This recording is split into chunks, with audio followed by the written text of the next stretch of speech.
asooka atongoza ekifaananyi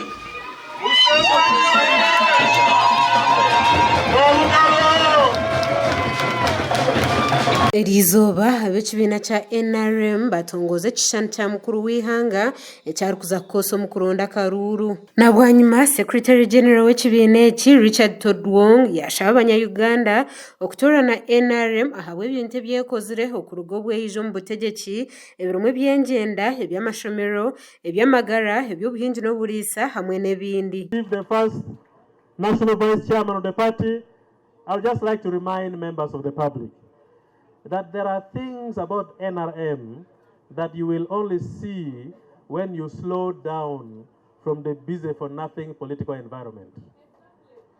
There are quite a lot of details about NRM that you cannot easily see when you are crowded with mediocrity, when you are crowded with all sorts of unnecessary things.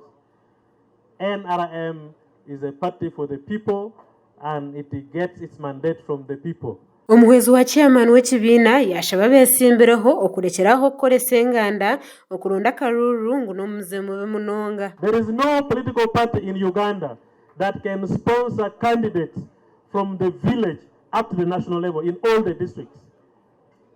We speak about the mighty party called NRM. So for those who are learning to be political parties, we offer ourselves to teach you about the dynamics of society, the contradictions of society, the simple issues that makes a country peaceful and prosperous. Nabwanyuma bamwe mu ba chairman b'ekibiina bagamba zimwe aha nshonga ez'abanya-Uganda bashemerire kutoranira NRM. Ishomero rya secondary, emyonyo tukatu ya Kenya, shukari tukatu ya Kenya, sabuni tukatu ya Kenya, buri kimwe cyona konka hate ebintu byona nibirga hanu yani biza Kenya. So twenda ebintu ebigumisomu bigendo misho factories zije Uganda gendo misho entunga gendo misho je twendera twende entungu ko gumizamu bakonje kushemerwa bwere byoni bisubira hanga wamurikireho kureba ngo kandi akimuhira amagara no bwenge nebitekateko birungi kwe ngo nabasa kwemera abanya-Uganda gumizamu no kugenda mu maisho kongera habwega bwabo akora kitsigayize usinge boroho ebintu byara bikozero ko gati kitwere no kwere ngo abanya-Uganda bayongera habutungi bwabo. Omugandi akakiika karonzirwe mukuru w'ihanga okubasa kubana kareba mu mishango yarugire mu karuru ka NRM babasa kubana bashohoze enchwamu aho Honorable Mwine Mpaka omnyishengero ahabwambara City South Honorable Julius Tusime Karhanga omnyishengero ahabwa Rwampara East Moses Kahima owarhama East hamwe n'abandi babasa kubana bahamibwa akakiika aka okugumiza mba kukwatira NRM bendera.